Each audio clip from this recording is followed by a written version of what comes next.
Selanjutnya PT DPP atas arahan EP melalui tim uji tuntas memperoleh penetapan kegiatan ekspor benih lobster benur dan telah melakukan sebanyak 10 kali pengiriman menggunakan perusahaan PT ACK.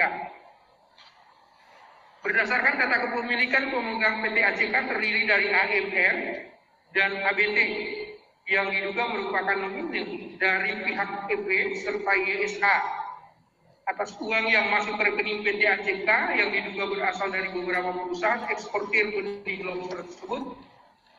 Selanjutnya ditarik dan masuk ke rekening AMR dan ABT masing-masing dengan total 9,8 miliar rupiah. Selanjutnya pada tanggal 5 November 2020 diduga terdapat transfer dari rekening ABT ke rekening salah satu bank atas nama AF sebesar 3,4 miliar yang diperuntukkan bagi keperluan EP, IRW, SAF, dan APM. Antara lain dipergunakan untuk belanja barang mewah oleh EP dan IRW di Honolulu, Amerika Serikat di tanggal 21 sampai dengan 23 November 2020. Sejumlah sekitar 750 juta diantaranya berupa jam tangan Rolex, tas tuli, dan LV baju Old Navy. Di samping itu pada sekitar bulan Mei 2020, EP juga diduga menerima sejumlah uang sebesar 100.000 US dollar dari SCT melalui SAF dan AM. Selain itu, SAF dan APM pada sekitar bulan Agustus 2020 menerima uang dengan total sebesar 436 juta dari AF.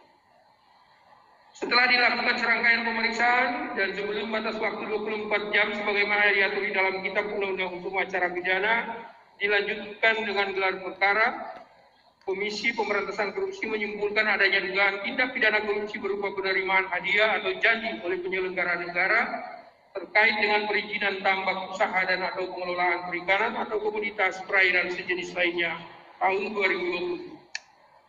KPK menetapkan 7 orang tersangka, masing-masing sebagai penerima EP, SAF, APM, SWD, AF, dan AM. Sebagai pemberi SJT.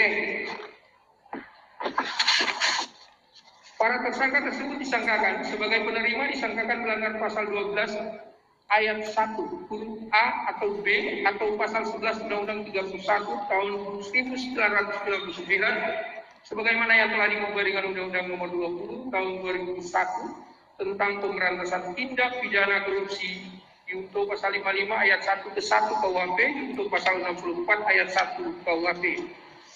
Sebagai pemberi disangkakan melanggar pasal 5 ayat 1 huruf A atau B atau pasal 13 Undang-Undang 31 tahun 1999 sebagaimana yang telah diubah dengan Undang-Undang Nomor 20 tahun 2001 tentang pemberantasan tindak pidana korupsi untuk pasal 55 ayat 1 ke 1 KUHP untuk pasal 64 ayat 1 KUHP.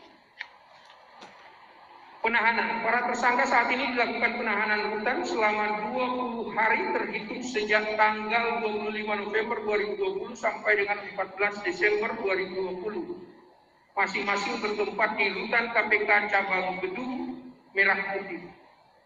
Itu untuk tersangka UP, SAF, SWD, AM, dan SCD. Untuk 2 orang tersangka saat ini belum dilakukan penahanan dan KPK menghimbau kepada kedua tersangka yaitu APM dan AM untuk segera menyerahkan diri ke Komisi Pemberantasan Korupsi. Pejabat publik yang dilantik telah disumpah di hadapan Tuhan Yang Maha Kuasa untuk menjalankan tugas dengan sebaik